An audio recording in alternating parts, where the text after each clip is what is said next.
ओम नमः श्री परमहंसास्वादित चरण कमल चिन्मकरंदाय भक्तजन मानस निवासाय श्रीरामचंद्राय वागीशाय वदने लक्ष्मीर्यस्य च वक्षसि यस्यास्ते हृदये संवित्तं नृसिंहमहं भजे। विश्वसर्गविसर्गादि नवलक्षणलक्षितम् श्रीकृष्णाख्यं परं धाम जगद्धाम नमाम तत्।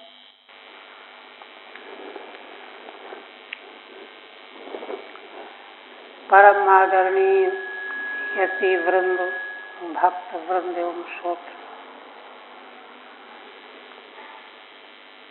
श्रीमद् भागवत के 10वें स्कंध उत्तरार्ध के 60वें अध्याय में श्री भगवान की रुक्मिणी देवी के साथ परिहास लीला के प्रकरण में श्री भगवान के महान ऐश्वर्य और रुक्मिणी देवी की भगवान के प्रति अकाट्य दृढ़ निष्ठा, इस भाव की भी व्यंजना भगवान के मंगलमय लीला चरित्र में व्यक्त की गई। अध्याय के अंत में भगवान सुखदेव जी ने संकेत किया था कि श्री भगवान इसी प्रकार से अपनी सभी पत्नियों के साथ सदगृहस्थियों के धर्म का सांगोपांग पालन करते हुए उनके साथ व्यवहार कर रहे हैं और भगवान का यह लीला चरित्र सारे संसार को शिक्षा देने के लिए है, लोक संग्रह के लिए। माने इसका मतलब है कि गृहस्थ आश्रम को भी तुच्छ समझ करके उसमें मनमाने ढंग से व्यवहार नहीं करना चाहिए। उसका भी एक धार्मिक प्रस्थान है। तो भगवान ने उसी धार्मिक प्रस्थान को गृहमेधी सहगृहस्थियों का जो धर्म है उसी को अपने लीला चरित्र के द्वारा प्रकाशित किया है। अंतर केवल देखिए ये है, संसारी मनुष्य का जो गृहस्थी जीवन है वह परस्पर स्वार्थ की भावना से जुड़ा हुआ है, संगठित है। यद्यपि धर्म का लक्ष्य इससे अधिक है, किंतु उसको ठीक ठीक नहीं समझने के कारण वह व्यवहारिक जीवन एक दूसरे के पूरक के रूप में, पूर्ति के रूप में संचालित होता रहता है। और यह भी एक ठीक है। श्री भगवान के गृहस्थ जीवन में क्या बहुत बड़ा अंतर है? वह अंतर यह है कि भगवान को तो संसार में किसी से किसी प्रकार का कुछ प्राप्त करना ही नहीं है। वे तो आत्मा राम है। वे तो हम जीवों को शिक्षा देने के लिए, हमारे कल्याण के लिए कैसे जीवन यापन करना चाहिए इसकी शिक्षा देने के लिए व्यवहार प्रकट कर रहे हैं। इसलिए आत्माराम भगवान सभी पत्नियों को परम तृप्ति, परम आनंद प्रदान करने के लिए जिस प्रकार से परम सुख की प्राप्ति हो, आनंद की प्राप्ति हो, शांति की प्राप्ति हो, उसमें पूरी तरह से सहयोग करते हुए दिखाई दे रहे हैं। इसलिए भगवान के कर्म तो दिव्य, चिन्मय, लीलामय, परम पवित्र हैं। इसीलिए श्रीमद् भगवद गीता में भगवान कहते हैं, जन्म कर्म च में दिव्यम यो वेत्य तत्वतः। मेरे जन्म और कर्म तो इतने दिव्य हैं, मंगलमय हैं, इनको जो तत्वतः जान लेता है। तो आगे पंक्ति क्या है? त्यक्त्वा देहम पुनर्जन्म मामेत्या। फिर वह पुनर्जन्म को प्राप्त नहीं करता है। तो भगवान के जन्म कर्म तो इतने मंगलमय दिव्य हैं, वहाँ तो किसी प्रकार का किसी प्रकार के स्वार्थ सुख स्वार्थ की गंध भी नहीं। किंतु फिर भी भगवान किस प्रकार से अपनी प्रेसी पत्नियों को पूरी तरह से परमानंद प्रदान कर रहे हैं, ये है। इसलिए भगवान की ये सारी लीलाएं पृथक दृष्टि से, क्योंकि ये तो लीला चरित्र हैं, वे संसारी लोगों के जैसे चरित्र थोड़े हैं। संसारी लोगों के चरित्रों से तुलना करके उसका चिंतन करना, ये तो अपराध करना है, पाप करना है। तो अब इस 61वें अध्याय में भगवान की पत्नियों के 10-10 पुत्र हुए, ये वर्णन कर रहे हैं। पहला हुआ था शायद, श्री शुकवाच एकैकशस्ता कृष्णस्य पुत्रान् दशदशाबला अजीजनन् अनवमान पितुः सर्वात्म संपदा। श्री भगवान सुखदेव जी कहते हैं कि राजन, भगवान की सभी पत्नियों ने एक एक पत्नी से 10-10 पुत्र प्रकट हुए। कृष्ण से अबलाः भार्याः एकैकशः 10-10 पुत्रान् अजीजनन्। एक एक पत्नी ने 10-10 पुत्रों को जन्म दिया। और कहते हैं कि अनवमान पितु, अपने पिता जिन भगवान से उनका प्राकट्य हुआ था, भगवान से किसी तरह से कम नहीं थे। वेद कहता है आत्मा वही जायते पुत्र है, पिता की आत्मा ही तो पुत्र रूप में प्रकट हुआ करती है। तो यहाँ तो भगवान पिता बने हुए हैं, तो उनसे जो उत्पन्न होने वाली पुत्र संतति है, वह भगवान के ही समान है। अनवमान माने अन्यूनान, कोई कमी नहीं उनमें। सर्वात्म संपदा माने आत्मा रूप भगवान की जो जो गुण संपदा है, उससे वे संपन्न हैं। और स्वयं भगवान की पत्नियां भी उसी प्रकार से संपन्न है। आप टीका देखिए,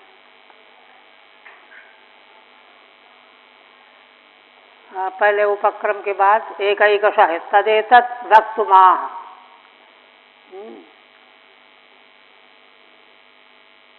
कृष्ण से अबलाः भार्याः सर्वा या आत्मनि संपत्तया। श्री भगवान की सभी पत्नियों ने सर्वा, उनके भीतर जो सामर्थ्य है, संपत्ति है, गुण संपत्ति है, उसके द्वारा पितुः सकाशाद अनवमान अन्यूनान, पिता भगवान के सकाश से उन पत्नियों ने उनकी तुलना में बिल्कुल न्यून न होते हुए अन्यून 10-10 पुत्रों को उत्पन्न किया, प्रकट किया। एक बात तो ये। फिर दूसरी बात भगवान सुखदेव जी कहते हैं, और गृहादनपदं वीक्ष्यो राजपुत्र्युच्युतं स्थितं प्रेष्ठं न्यमंसत स्वं स्वं न तत्तत्विद स्त्रियः। ये शायद हो गया था, किंतु चलो।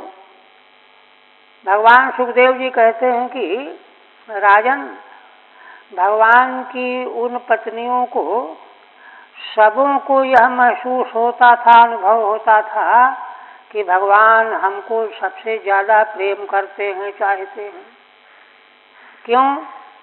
क्योंकि भगवान तो एक ही साथ सभी घरों में रहते थे। अच्छा, उनको ये था कि हमारे घर में है तो उस घर में नहीं है, तो उनको ये लगता था कि भगवान अधिक से अधिक समय मेरे साथ ही व्यतीत कर रहे हैं, कहीं जाते ही नहीं हैं, इसलिए मुझसे सर्वाधिक प्रेम करते हैं।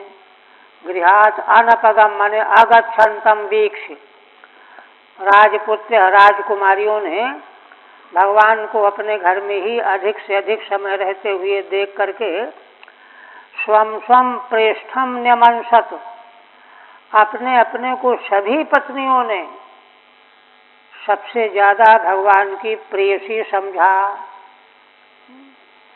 किंतु देखो, भगवान सुखदेव जी अपनी ओर से टिप्पणी करते हैं, क्योंकि देखो असल बात यह है कि भगवान का तो न कोई प्रिय है न कोई अप्रिय है। भगवान तो तत्व है ना, इसलिए उनमें किसी प्रकार का आरोप संभव नहीं है। तो फिर उन्होंने क्यों ऐसा माना?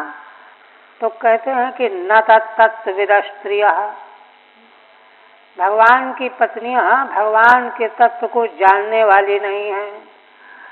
भगवान के तत्व को नहीं जानने के कारण उनको भ्रांति से यह प्रतीत हो रहा है कि भगवान मुझको सर्वाधिक प्रेम करते हैं। तो देखिए, इस प्रकार से गृहस्थी को किस प्रकार से व्यवहार करना चाहिए, है ना। तात्विक रूप अन्य होते हुए भी व्यवहारिक जीवन में ऐसा ही व्यवहार करना चाहिए कि दूसरे को संपूर्ण रूप से संतुष्टि प्राप्त हो। प्रेष्ठम न्यमंसत अच्युतस्य प्रियतमम प्रत्येकम स्वम स्वम मेनिरे, माने प्रत्येक पत्नी ने अपने को ही भगवान के लिए सर्वाधिक प्रेयसी माना। प्रेष्ठ माने अतिशय प्रिय। सामान्य में न तस्य तत्वम आत्मा रामत्वम विदंदिता। क्यों ऐसा है? क्योंकि भगवान के तत्व को, भगवान का तत्व क्या है? तो कहते हैं भगवान का तत्व यह है कि भगवान आत्मा राम, वे तो अपने स्वरूप में धाम में ही रमण करने वाले हैं निरंतर। वे कभी स्वरूप से च्युत होते ही नहीं हैं, इसीलिए तो अच्युत नाम है उनका। तो इस तत्व को नहीं जानने के कारण भगवान के प्रति उन्होंने ऐसा सोच रखा था। अच्छा, अब इसी को प्रमाणित करने के लिए आगे फिर कहते हैं चार्वज्य कोश बदनायत बाहु नेत्र सप्रेमहासरस वीक्षित बल्गु जल्पैः सम्मोहिता भगवतो न मनो विजेतुम स्वैर्विभ्रमैः समशकन् वनिता विभूम्नः। श्री भगवान के मंगलमय लीला चरित्र का रहस्य बताते हुए भगवान सुखदेव जी कहते हैं कि राजन, भगवान तो पूर्णतम पुरुषोत्तम है। विभूम्नः माने परिपूर्णस्य। भूमा शब्द वैदिक शब्द है। भूमा बहुत्वम, छांदोग्य के 7वें अध्याय में इसका निरूपण किया गया है। परम ब्रह्म का वाचक शब्द है। तो भूमा भगवान तो परम परिपूर्ण है। उनमें उनको जो है भगवान की पत्नियां अपने विभ्रमों के द्वारा, विलास के द्वारा उनके मन पर विजय नहीं प्राप्त कर सकी। न मन विजेतुम समशकन, भगवान की 16,108 पत्नियां अपने विभ्रमों के द्वारा, हाव विलास भाव के द्वारा, है ना, भगवान के मन पर अपना विजय नहीं प्राप्त कर सकी। उल्टा क्या हुआ? तो कहते हैं चार्वज्य कोश बदनायत बाहु नेत्र सप्रेम हास रस वीक्षित बल गुजल पई। ये भगवान का वर्णन है। भगवान के सुंदर, है ना, कमल कोश के समान भगवान का मुखारविंद एक, और आयत बाहु नेत्र, भगवान के लंबी भुजाएं और बड़े बड़े नेत्र, सप्रेम हास रस वीक्षित, और भगवान के द्वारा प्रेम पूर्ण मुस्कान से युक्त रसवर्षी ईक्षण करना, माने पत्नी की ओर देखना,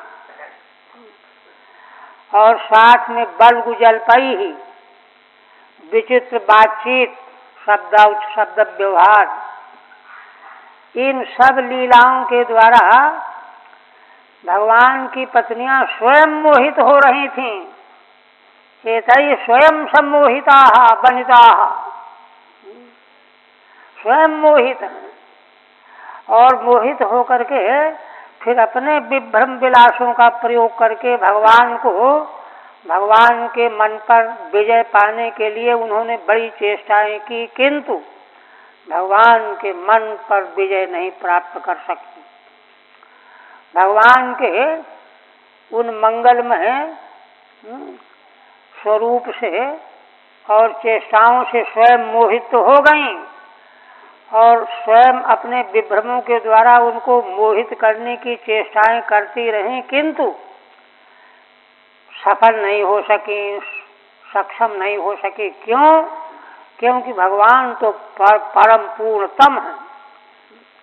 जो पूर्णतम होता है वहाँ कोई हलचल होती ही नहीं, कुछ भी हो जाए। ठीक है। आत्मा रामत्वम व्यनक्ति द्वयेन, दो श्लोकों के द्वारा भगवान का आत्मा रामत्व। अब देखो, ये सब भगवान की महिमा जो यहाँ लीला चरित्र के रूप वर्णन की जा रही है, इसको हृदयंगम करके मन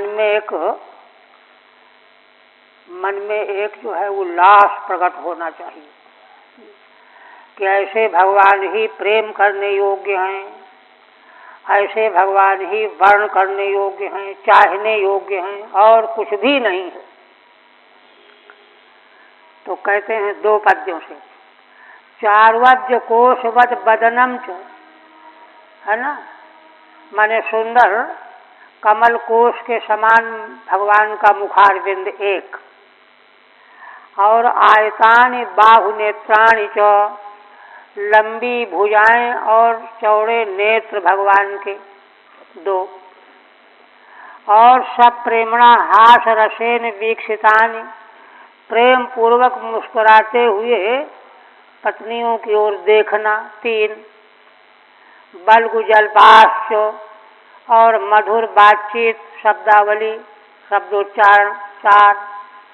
भगवता एतै ही, भगवान के इन्हीं लीला विलासों के द्वारा सम्मोहिता बनिता, भगवान की सारी पत्नियां सम्मोहित बनी हुई हैं,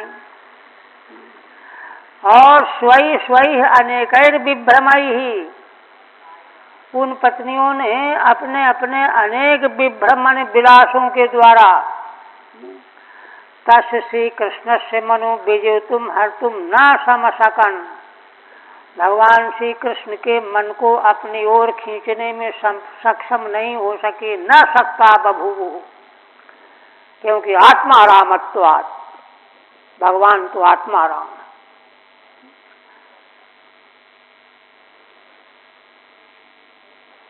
विभूम्न परिपूर्ण से कारण क्या है कि भगवान परिपूर्ण तत्व है। जहाँ कोई गुंजाइश हो खालीपन की तो वहाँ कोई चीज आ जाए तो आ जाएगी, किंतु भगवान तो इतने पूर्ण हैं कि वहाँ कोई रिक्त स्थान ही नहीं है कि कोई आके बैठ जाए। परिपूर्ण फिर कहते हैं स्मायावलोक लवदर्शित भावहारी भ्रूमंडल प्रहित सौरत मंत्र सौंदई पत्न्यस्तु षोडश सहस्र मनंग बाणैर्यस्येन्द्रियं विमथितुं कर्णैर्नशेकुः। पहले पद्य में तो भगवान सुखदेव जी ने बताया कि भगवान की पत्नियां स्वयं मोहित थीं। आप कह रहे हैं कि उन्होंने अपने विभ्रम विलासों का बहुतेरा इस्तेमाल किया, प्रयोग किया, किंतु भगवान को है ना, अब भगवान को जो है आसक्त नहीं कर पाई। क्या क्या किया, उन्हीं के विभ्रम विलासों का वर्णन है। इस मायावलोक लवदर्शित भावहारी, माने मुस्कान पूर्ण अवलोकन, भगवान की पत्नियों का ये विभ्रम है। मुस्कान पूर्ण अवलोकन भगवान की ओर, और लवदर्शित भावहारी, अवलोक के क्षण से जो भावों को हरण करने वाला है ना, भाव व्यक्त करना, माने उस भाव को व्यक्त करना जिसको देख करके दूसरे का मन हर्ष हो जाए। दर्शित भावहारी, ऐसा क्या है, उनका भ्रूमंडल, भ्रकुटी मंडल, नेत्रों का संकेत, नेत्र विलास, भ्रूमंडल का विलास संकेत, इसी के द्वारा प्रहित सौरत मंत्र सौंदई, है ना, सुरति भाव के मंत्रों का प्रयोग किया गया। और सौंदर्य माने बड़े प्रभावशाली, सौंद माने उत्कृष्ट प्रभावशाली भाव, जिनके प्रयोग से दूसरा व्यक्ति लट्टू हुए बिना रह नहीं सकता। किंतु इन सारे विभ्रम विलासों का प्रयोग करके भी पत्न्यस्त षोडश सहस्र मनंग बाणई, भगवान की पत्नियों की संख्या 16,000 है ना, इसलिए उनके ये भ्रू विलास एक प्रकार से माने कामदेव के द्वारा प्रयोग में लाए जाने वाले बाण, षोडश सहस्र मनंग बाणई, अनंग माने कामदेव, कामदेव के बाणों का प्रयोग किया, और एक दो नहीं 16,000।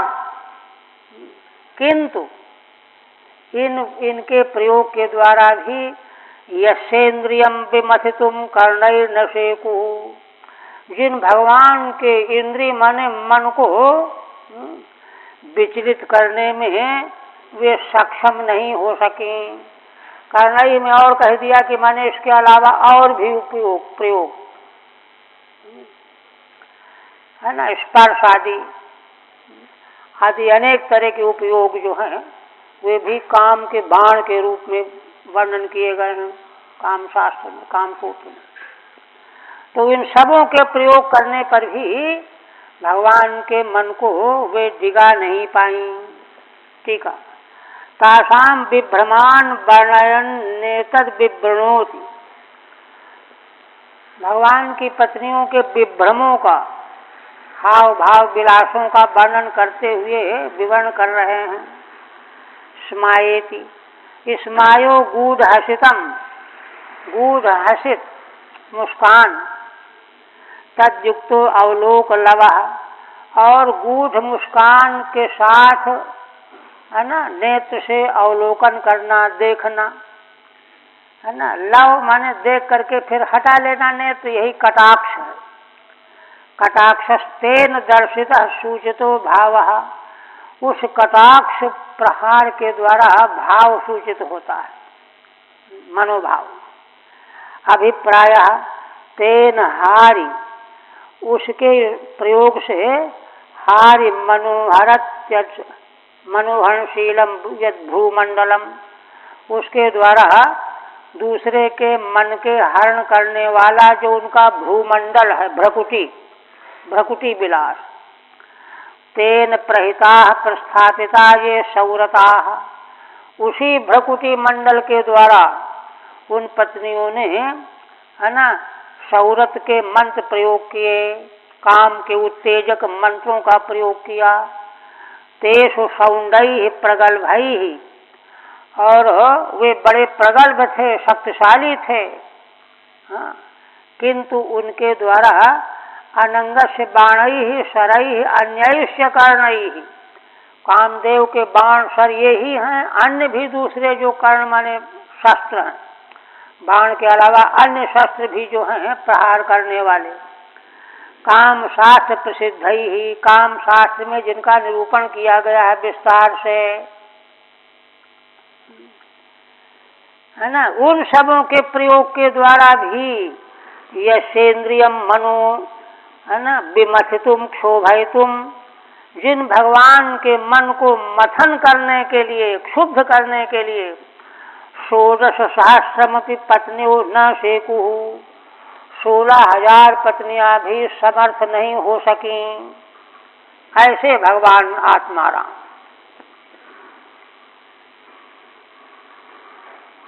फिर कहते हैं इत्थम रमापतिमवाप्य पतिम स्त्रियस्ता ब्रह्मादयोपि न विदुः पदवीं यदीयां भेजुर्मुदा विरत मेधितयानुराग हासावलोक नवसंगम लालसाद्यम। आप देखिए, माने भगवान के मन का क्षोभ तो संभव ही नहीं है, किंतु भगवान की पत्नियों को रसानुभव में, आनंदानुभूति में कोई न्यूनता नहीं है। अब ये बात कह रहे हैं, माने उनके आनंद में, श्रृंगार रस के अनुभव के परमानंद सुख लाभ में किसी प्रकार की न्यूनता नहीं है, बल्कि उसमें नित्य प्रति वृद्धि होती चली जा रही है, यह कह रहे हैं। पहले कहते हैं इत्थम रमापतिमवाप्य पतिम स्त्रियस्ता।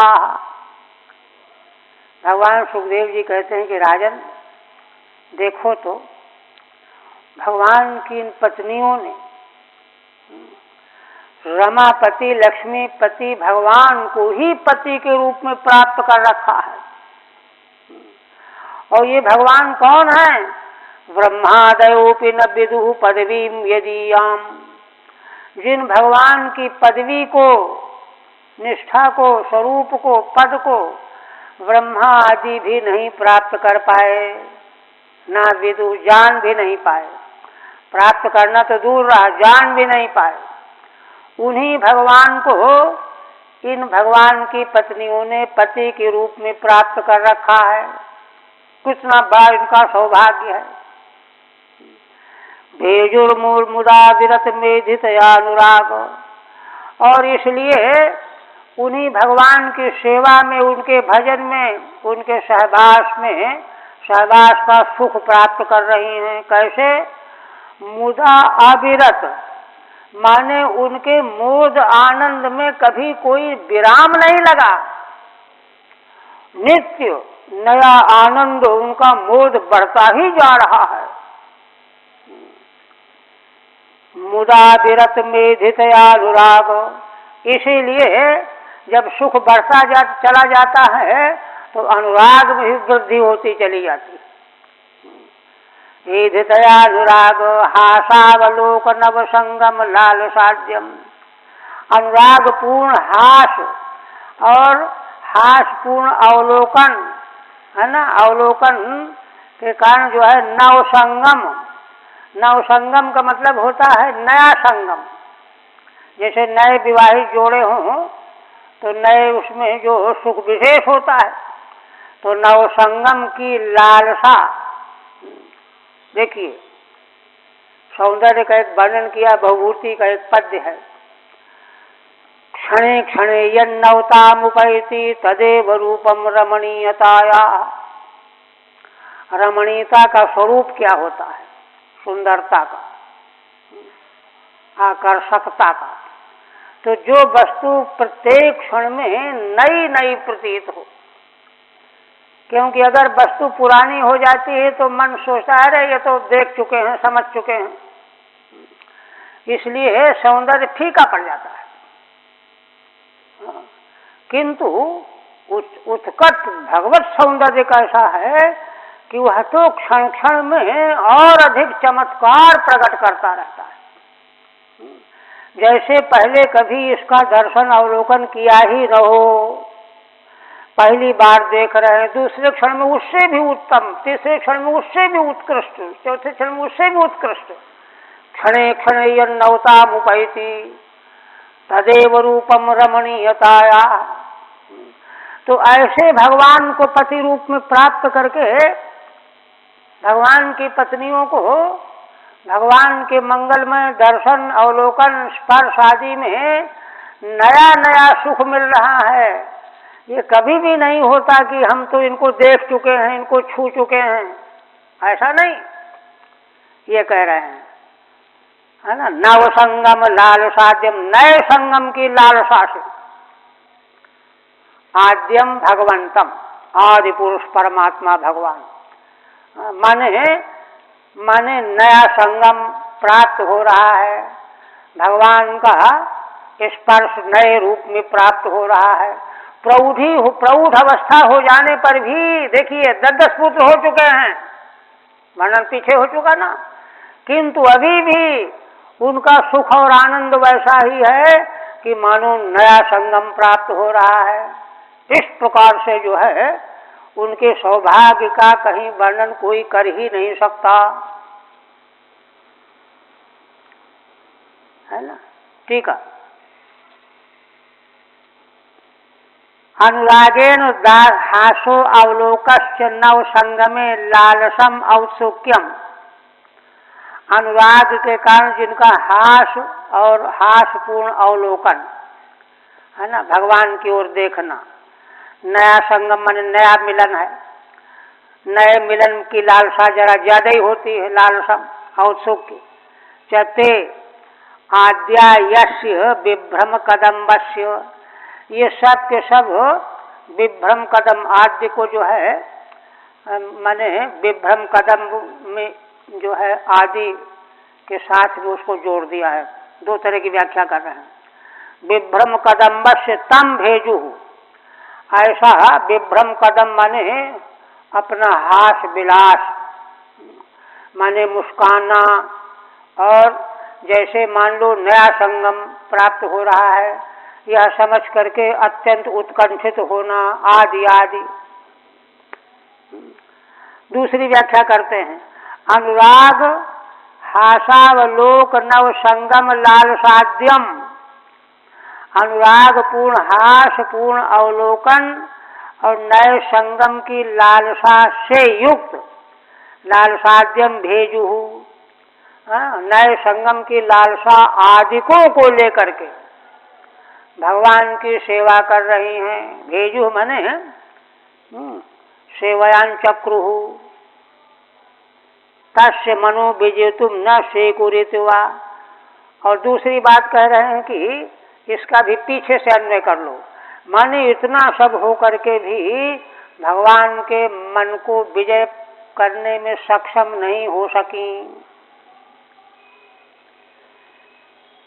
प्रत्युद्गमासन बराहण पाद शौचो तांबूल विश्रमण बीजन गंधमाल्यैः केश प्रसार शयन स्नपनोपहार्यैः दासी सता अपि विभोर विदुष्म दास्यम। श्री भगवान सुखदेव जी आगे फिर कहते हैं कि राजन देखो, भगवान की पत्नियों के यहाँ सेवा करने वाली सैकड़ों दासियां मौजूद थीं,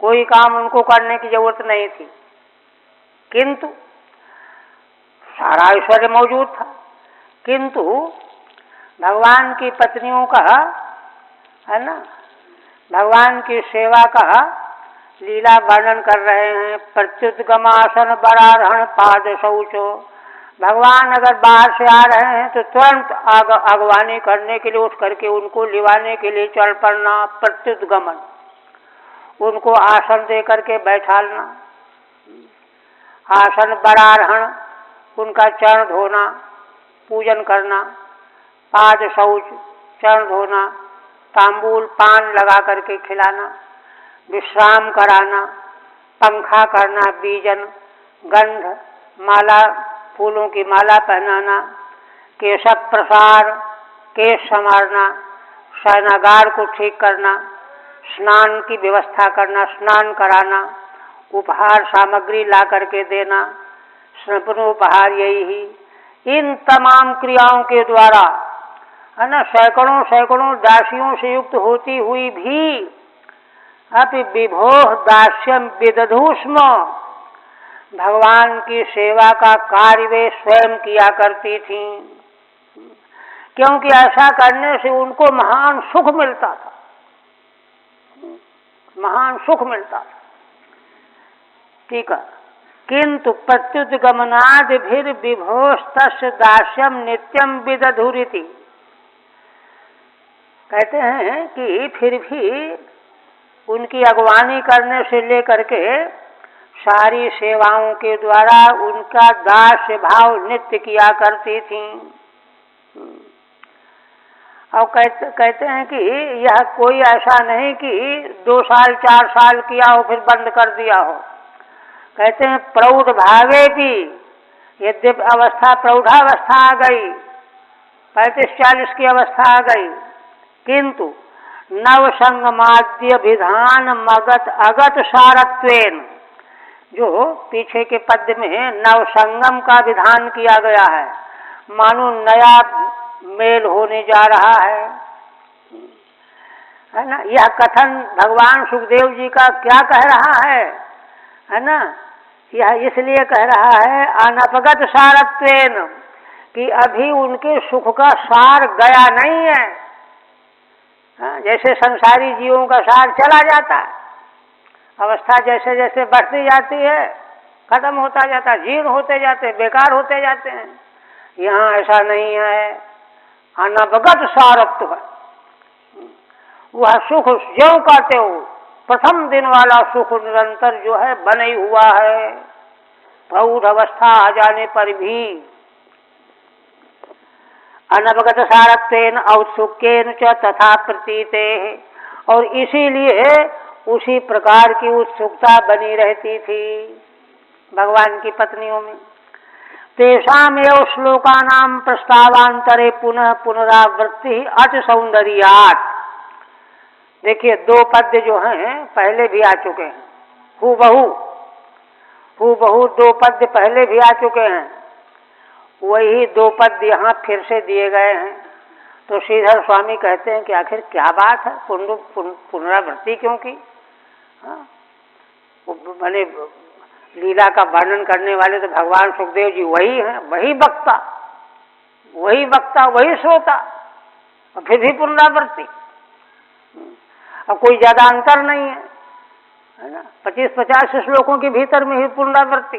तो श्रीधर स्वामी क्या कहते हैं, तेषामेव श्लोकानां प्रस्तावांतरे पुनः पुनरावृत्ति।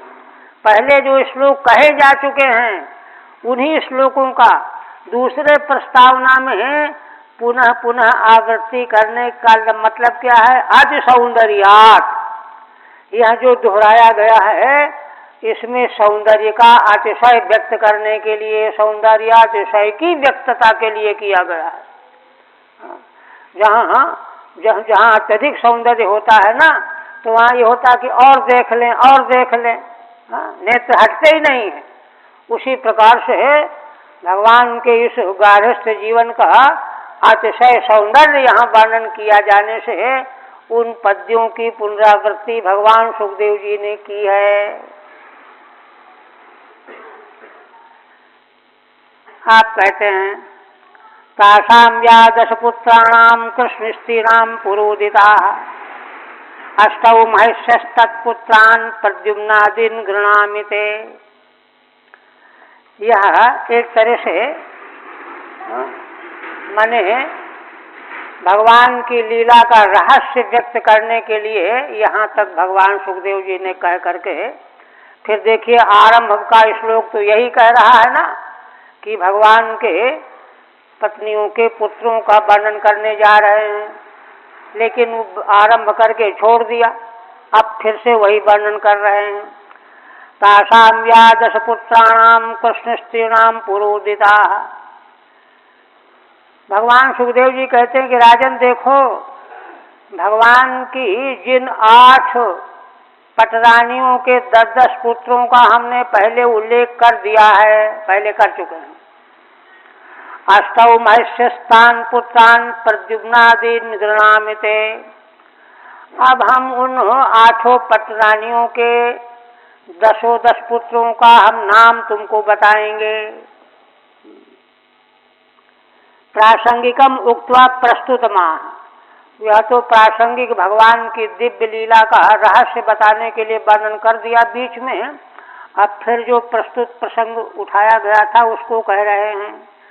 10-10 पुत्रा यासाम तासाम, 10-10 पुत्र जिन भगवान की पत्नियों को प्रकट हुए थे, तो उनमें सबों का वर्णन करना तो है ना, करोड़ों श्लोक का ग्रंथ बन जाएगा। इसलिए पहले 8 जो भगवान की है ना पटरानियां हैं, उनके पुत्रों का हम, जिनका पहले हमने उल्लेख किया है, उनके पुत्रों का हम वर्णन करने जा रहे हैं। चारुदेष्ण सुदेष्णश्च चारुदेहस्य वीर्यवान सुचारुश्चारुगुप्तश्च भद्रचारुस्तथा परः। ये सबसे बड़ी भगवान की पटरानी रुक्मिणी देवी की। चारुदेष्ण सुदेष्ण, चारुदेह बड़े बलवान थे, चारु सुचारु चारुगुप्त भद्रचारु, और चारुचंद्र विचारुश्च चारुश्च दशमो हरे, है ना, चारु। और 10वें हो गए प्रद्युम्न जी। प्रद्युम्न सबसे बड़े थे। प्रद्युम्न प्रमुखा जाता रुक्मिण्याम नावमा पितु। प्रद्युम्न इन पुत्रों में सबसे बड़े थे, प्रमुख थे। और बाकी ये मिला करके 10 पुत्र हुए। और ये 10 पुत्र भगवान से गुणों में कम नहीं थे। वैसा ही सौंदर्य, वैसे ही गुण, वैसी ही वीरता, ऐसे थे।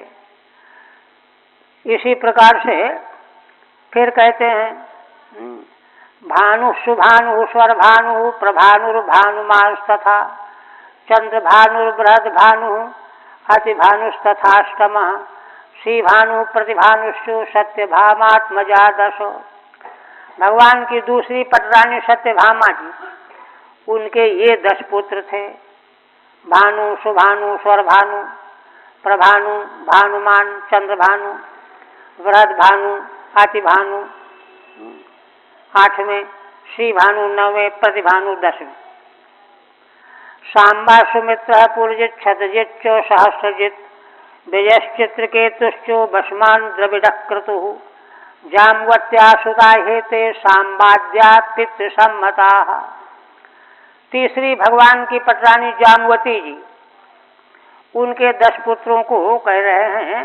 सांब सुमित्र पुरजित शतजित सहस्रजित विजय चित्रकेतु बसमान द्रविड़ क्रतु, ये 10 सांब जिनमें सबसे बड़े थे, ये जाम्वती जी के 10 पुत्र थे। और ये भगवान को बड़े ही प्यारे थे, पितृ सम्मता, भगवान को बहुत प्रिय थे। इसके बाद फिर कहते हैं वीरश्चंद्रो सुसेनश्चो चित्रगुरु वेगवान वृषः आमः शंकुर बसु श्रीमान कुत्सित कुंतिर नागनिजिते सुता। नागनिजिते जिनका दूसरा नाम सत्या है, उनके 10 पुत्र कौन कौन है ना, वीर चंद्र अश्वसेन चंद्रगुप्त वेगवान वृष आम शंकु बसु श्रीमान कुंती विशेषण श्रीमान, ये नागनिजिति के पुत्र हैं।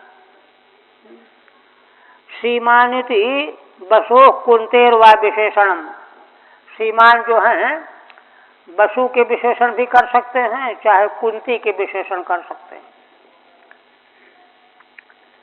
फिर कहते हैं सुतः कविर वसो वीरः सुबाहुर्भद्र एकलः शांतिर्दर्श पूर्णमासः कालिंद्या सोमको वरः, है ना। कालिंदी देवी जो भगवान की 5वीं की 4थी पटरानी हैं, श्रुत कवि वृष वीर सुबाहु और भद्र एकलः, भद्र एक माने सर्वोत्तम थे। शांति, दर्शः, पूर्णमासः और सोमक सबसे छोटे थे। कालिंदी देवी के ये 10 पुत्र थे। भद्रो नाम एकल एकः, भद्र नाम का कालिंदी का पुत्र एक अकेला ही था, माने सर्वोत्तम गुण वाला था। सोम को अवरह, सोमक सबसे छोटा पुत्र था। एते कालिंद्या सुतायिति, ये 10 कालिंदी देवी के पुत्र थे।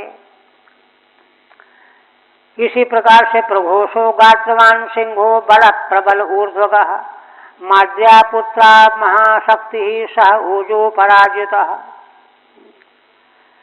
है ना। मध्य देश के महाराज की कन्या थी, उनके पुत्रों को कहते हैं प्रघोष, गात्रवान, सिंह, बल, प्रबल, ऊर्ध्वग, है ना, महाशक्ति, ओज, अपराजित। ये मध्य देश की राजकुमारी से भगवान के 10 पुत्र हुए थे।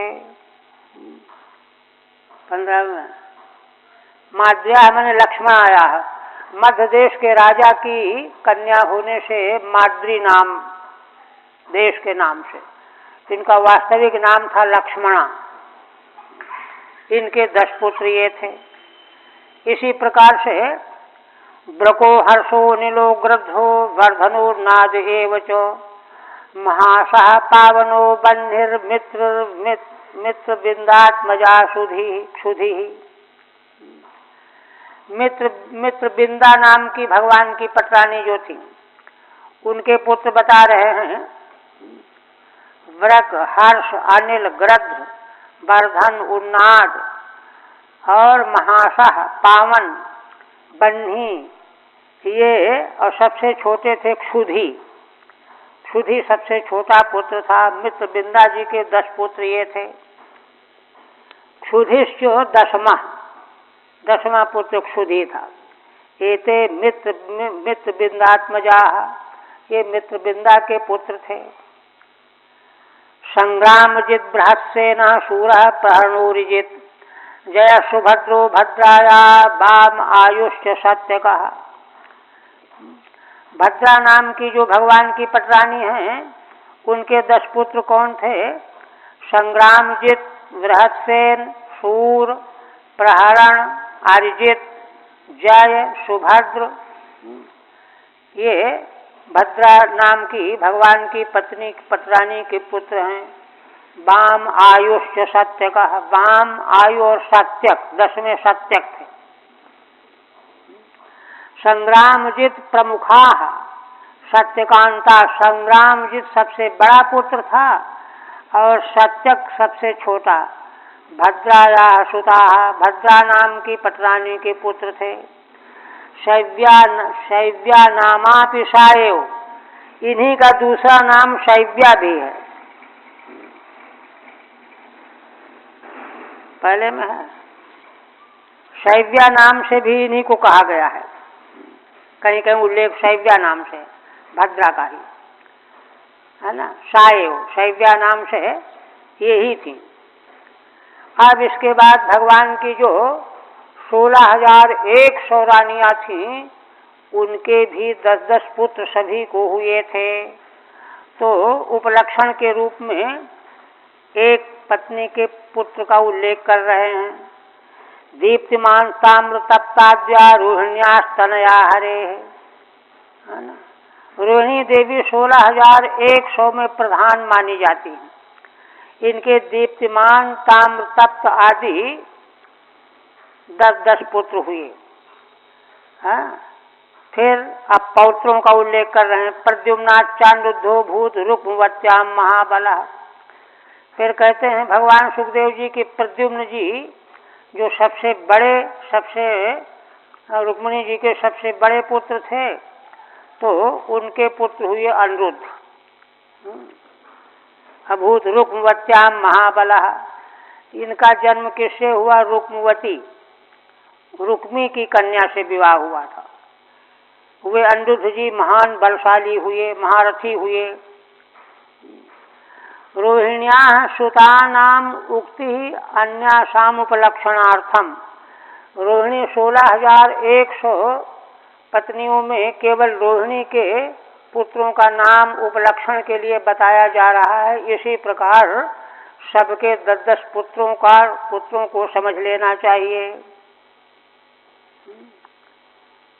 फिर कहते हैं पुत्र्याम तो रुक्मिणो राजन नामना भोज कटे पुरे एतेषां पुत्र पौत्राश्च बभूवुः कोटिशो नृपो मातरः कृष्ण जाता नाम सहस्राणि च 16। रुक्मी की पुत्री रुक्मी भोजकट नाम के नगर में रहने लगे थे ना, भगवान से पराजित होने के बाद। तो उनकी पुत्री से जो है प्रद्युम्न जी का विवाह हुआ था, उससे अनिरुद्ध जी का जन्म हुआ। एतेषां पुत्र पौत्राश्च बभूवुः कोटिशो नृपो। हे राजन, भगवान के उन पुत्र पौत्र जो हैं करोड़ों की संख्या में हुए।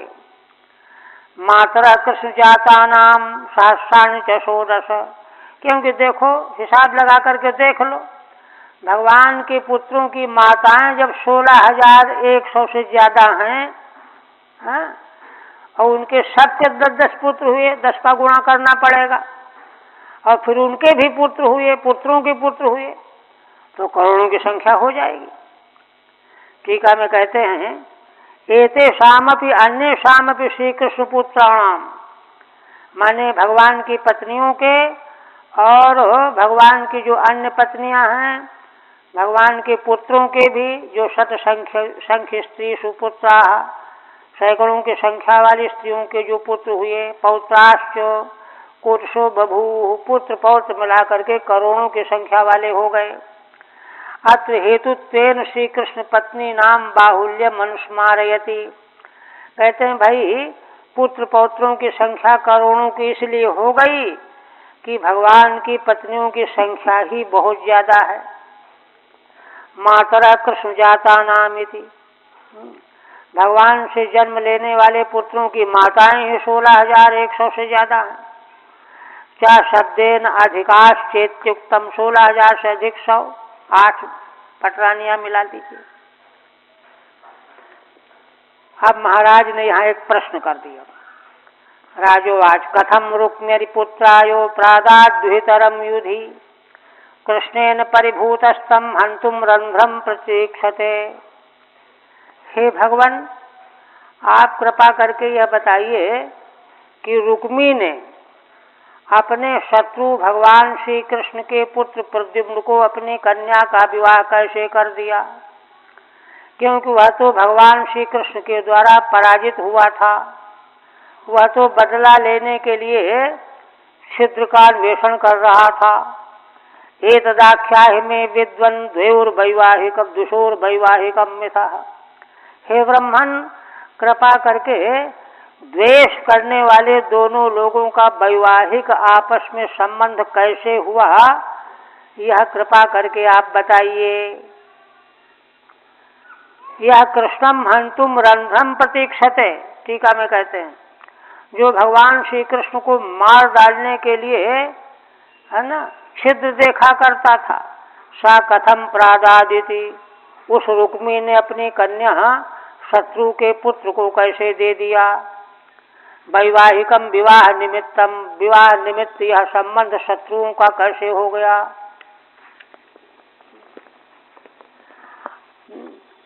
तो अब कोई कहे कि भाई अब रुक्मी से पूछो जा करके, अब हम क्या बताएं क्यों क्यों विवाह कर दिया। तो कहते हैं कि नहीं, अनागतम अतीतम चो वर्तमान मतीन्द्रियम विप्रकृष्टम व्यवहितम सम्यक पश्यन्ति योगिनः। हे भगवान, योगी लोग अनागत भविष्य में क्या होने वाला है, अतीतम माने पहले क्या क्या हो गया है, वर्तमान में क्या हो रहा है, अतीन्द्रिय माने जो हम लोग इंद्रियों से नहीं देख सकते उसको, विप्रकृष्टम माने जो किसी के व्यवधान के कारण नहीं देख सकते, विप्रकृष्टम व्यवहितम सम्यक पश्यन्ति योगिनः। योगी लोग इन सबों को विधिवत देख लेते हैं। इसलिए आपको सब कुछ मालूम है। ठीक है। रुक्मिणो अभिप्रायम कथम जानीमहि चेत, भाई रुक्मी के मन में क्या अभिप्राय था, हम क्या जानेंगे। इस पर कहते नहीं नहीं, अनागतम इति अतीन्द्रियम अस्मदादीन्द्रिया गोचरम, हम लोगों के लिए इंद्रिया गोचर जो है, विप्रकृष्टम दूरस्थम दूर है, व्यवहितम व्यवहित माने ढका हुआ है, कुड्याद्यंतरितम शिशु को आज व्रत स्वयंवरे साक्षात अनंगो अंगयुतस्तया राज्य समेता निर्जित्यो जहारैक रथो युधि। श्री भगवान सुखदेव जी कहने लगे कि राजन देखो भाई, बात यह है, रुक्मी की कन्या का स्वयंवर था, स्वयंवर में प्रद्युम्न जी भी गए हुए थे, तो उनकी कन्या ने प्रद्युम्न जी को वर्ण कर लिया, क्योंकि ये तो साक्षात कामदेव थे, अनंग थे, अनंग कामदेव का नाम है। मानो अनंग जो अंग रही तो कामदेव वही अंग धारण करके आया हुआ है, इसलिए कन्या ने इनका वर्ण कर लिया। जब वर्ण कर लिया तो राज्य समेता निर्जित्यो जहारैक रथो युधि। दुष्ट राजाओं ने यद्यप विरोध तो किया, किंतु अकेले प्रद्युम्न जी ने सभी राजाओं को पराजित करके अकेले ही कन्या का हरण करके ले आए। यह है बात। तत्वोत्तरम स्वयंवरे रुक्मवत्या व्रतः सन राज्यो निर्जित जहारेति। स्वयंवर में रुक्मवती के द्वारा जब प्रद्युम्न जी का वर्ण कर लिया गया तो राजाओं को जीत करके प्रद्युम्न जी उसको ले आए थे। यद्यप्यनुस्मरन् वैरम रुक्मी कृष्णावमानितः व्यतरद्भागिनेयाय सुदाम कुर्वन् स्वसुप्रियम। श्री भगवान सुखदेव जी कहते हैं कि यद्यपि रुक्मी भगवान के शत्रुता का स्मरण करके चाहता तो नहीं था, किंतु फिर उसके दिमाग में आया कि चलो हमारी बहन प्रसन्न हो जाएंगी, तो अपने भांजे को कन्या दे दिया अपनी बहन को प्रसन्न करने के लिए। यद्यपि श्री कृष्णाव मान्यता, यद्यपि भगवान श्री कृष्ण के द्वारा तिरस्कृत हुआ था रुक्मी, तथापि वैरम अनुस्मरन्नपि व्यतरत प्रादात, और वैर भाव का स्मरण बना हुआ भी था, फिर भी कन्या उसने दे दिया। अनुमोदित इत्यर्थ, अनुमोदन कर दिया। क्यों? बहन को प्रसन्न करने के लिए। रुक्मिण्यास्तनयाम राजन कृत वर्म सुतो बलि उपये में विशालाक्षीम कन्याम चारुमतीम किलो। पुनः कहते रुक्मिणी देवी की एक कन्या थी सुंदरी, उसको कृतवर्मा के पुत्र जिसका नाम था बलि, उसके साथ विवाह हुआ था। उपये में विशालाक्षीम कन्याम, चारुमती नाम था कन्या का। चारुमती नाम की कन्या रुक्मिणी देवी की थी, और बल्कि सभी पत्नियों की एक एक कन्याएं थी। यहाँ एक बड़ी कन्या का विवाह का वर्णन कर दिया, बाकी वर्णन तो कहाँ तक करेंगे, उपलक्षण की तरह। सर्वासामपि, टीका में कहते हैं सर्वासामपि एकैका कन्या तत्सर्व विवाहोपलक्षणार्थम ज्येष्ठ कन्या विवाह माह। भगवान की सभी पत्नियों की एक एक कन्याएं थीं, इसलिए सभी के विवाहों के उपलक्षण के रूप में ज्येष्ठ कन्या के विवाह का प्रसंग यहाँ कह दिया गया। बाकी तो विस्तार बहुत हो जाएगा। इसलिए दाम्पत्य जीवन देखिए, कन्या एक भी कन्या न हो ये मूर्खता है। कन्या का आदर सम्मान, एक एक कन्या सब भगवान की पत्नियों को थी। दहुत्रायानुरुद्धायो पौत्रीम रुक्म ददाध्वरे रोचनाम बद्ध वैरोपी स्वसु प्रीचिकीर्षया। फिर कहते हैं कि अपने कन्या के पुत्र दौहित्र अनिरुद्ध थे, प्रद्युम्न के पुत्र ना, उनके साथ रुक्मी ने अपनी पौत्री का विवाह कर दिया। रोचना नाम था उसका। यद्यप भगवान से वह बद्ध वैर भी था, किंतु स्वसु प्रीचिकीर्षया अपनी बहन का प्रिय करने के लिए उसने ऐसा कर दिया।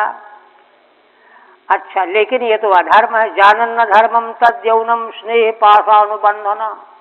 ये जानता तो था कि यह धर्म है, ठीक नहीं है, ऐसा यौन संबंध नहीं होना चाहिए, किंतु स्नेह के पास से बंद करके उसने ऐसा कर डाला। ठीक है, यौनम विवाह तद यौनम अधर्मम जानन्नपि। यौन विवाह अधर्म है यह जानते हुए भी।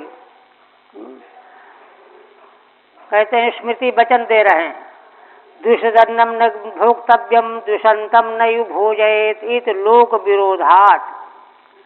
द्वेष करने वाले का भोजन नहीं कर लेना चाहिए, है ना, और द्वेष करने वाले को अपने यहाँ भोजन कराना भी नहीं चाहिए। ये लोक मर्यादा का विरोध है ना। इसने भोजन किया और कराया।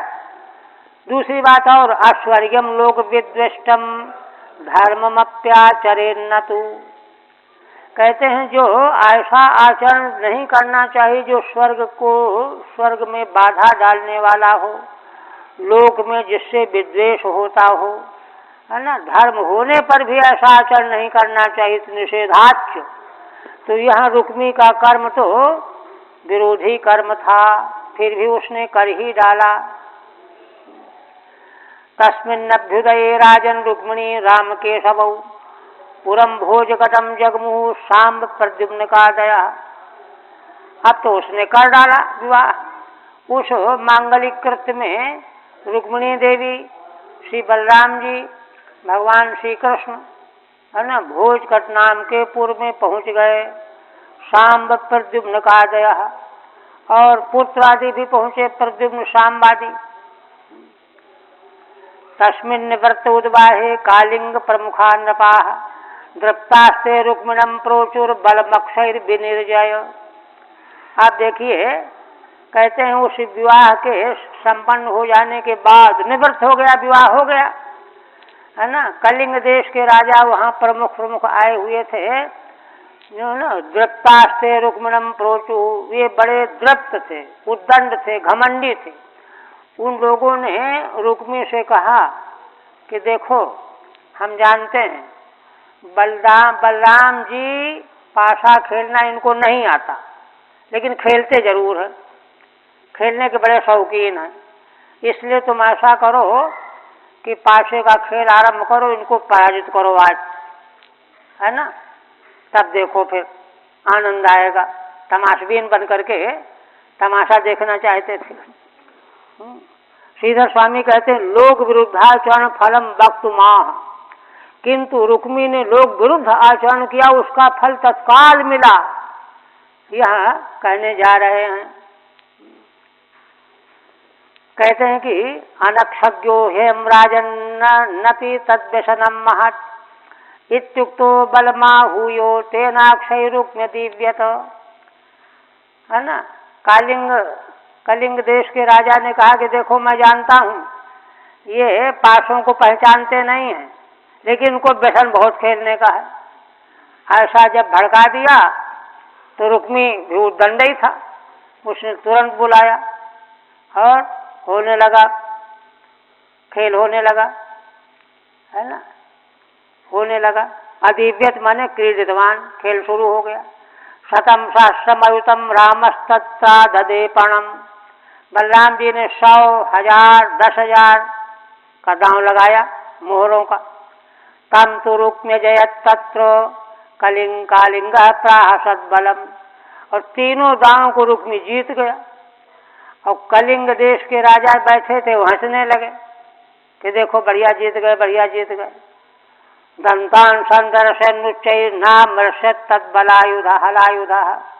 और दांत निकाल करके, मैंने थोड़ा प्रसन्न हो जाओ तो ठीक है, लेकिन दांत निकाल करके ही करके हंसने लगे। तो ये देख करके बलराम जी को बर्दाश्त नहीं हुआ, अशिष्ट व्यवहार कर रहा है। तब जो है, ठीक है, नहीं।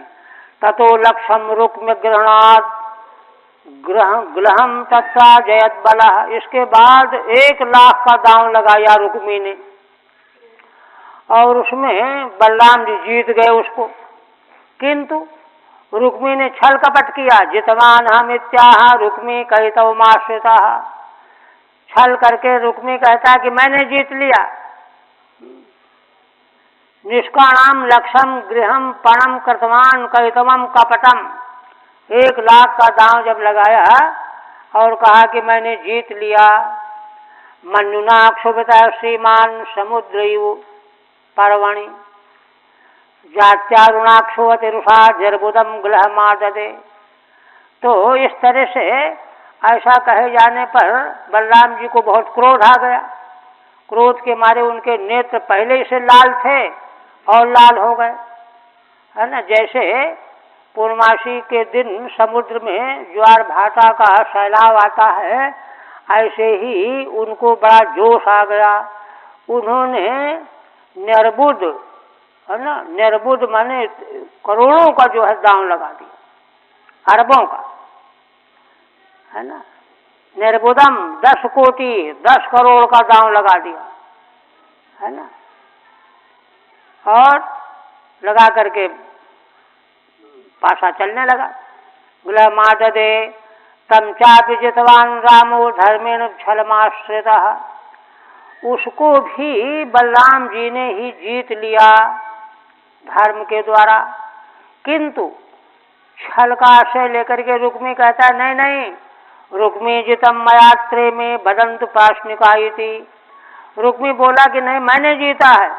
ये जितने लोग देखने वाले हैं, पाशा को समझने वाले, ये बोले बतावें, ऐसा कहने लगा। छल माश्रितो रुक्मी मया जितम इत्याह।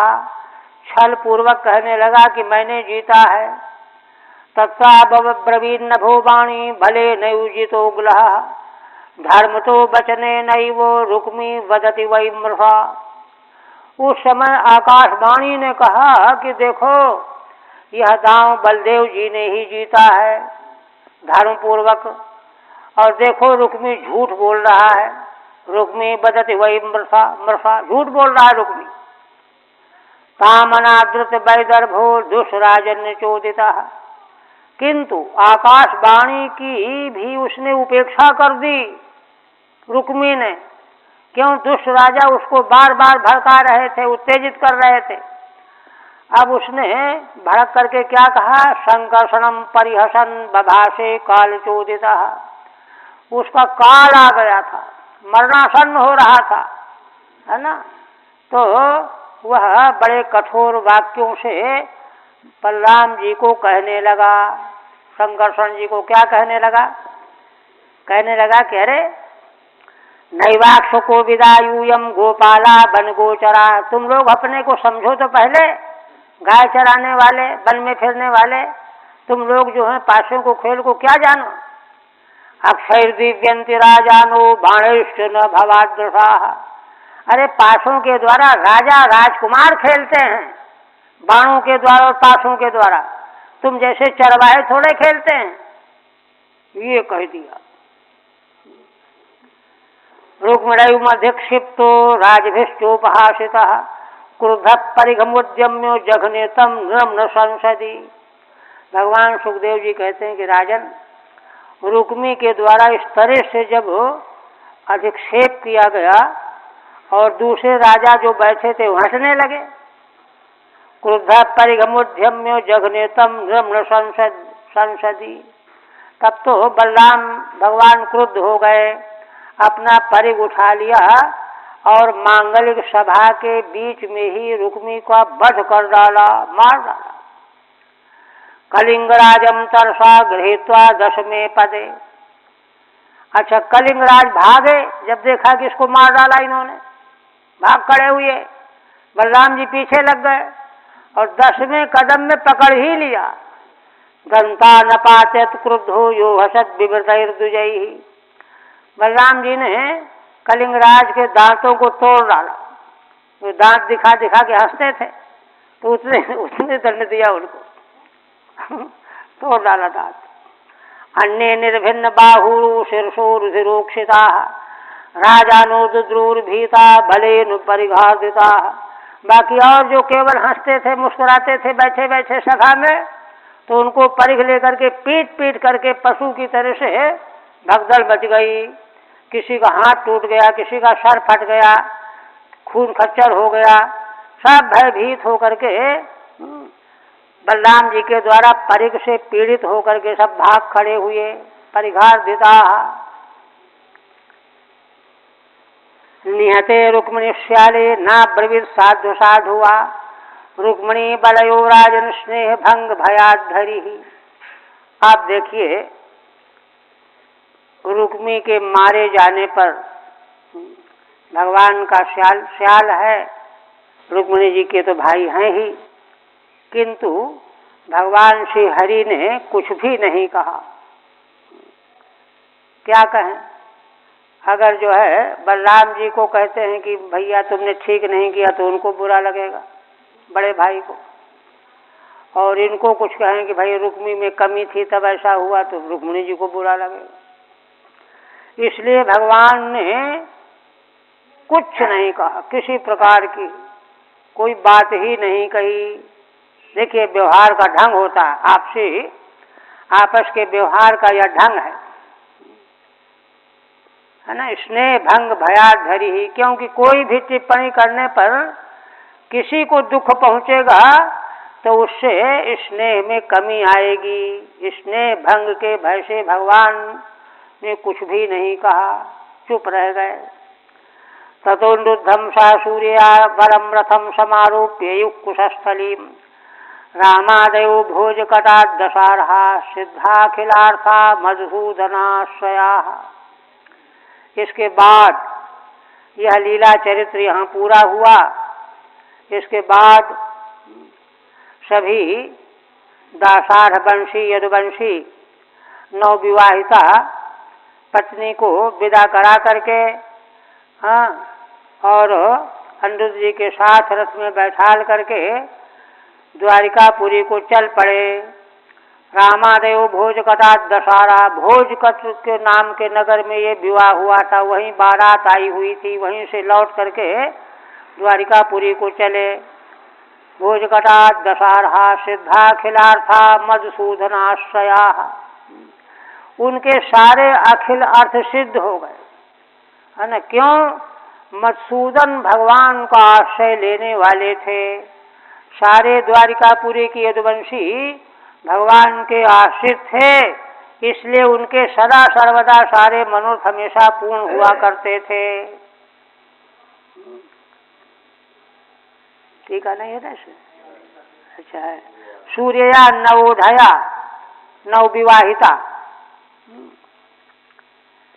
सिद्धा अखिला अर्था अभ्युदय यश अभ्युदय शत्रु बधा दयो ये शांते। कौन कौन अखिल अर्थ सिद्ध हुए? एक तो अभ्युदय की प्राप्ति हुई और शत्रु का नाश भी हुआ और पुत्र बधू की प्राप्ति हुई। इस प्रकार से सारे अभ्युदय सिद्ध हो गए। भगवान का आश्रय लेने वाले जो भी होते हैं संसार में, उनको कभी किसी प्रकार की न्यूनता नहीं रह जाती है। हरि ओम तत्त। श्रीमद्भागवते महापुराणे दशम स्कंधे अनिरुद्ध विवाहे रुक्मी बधो नामैक षष्ठतमोऽध्यायः।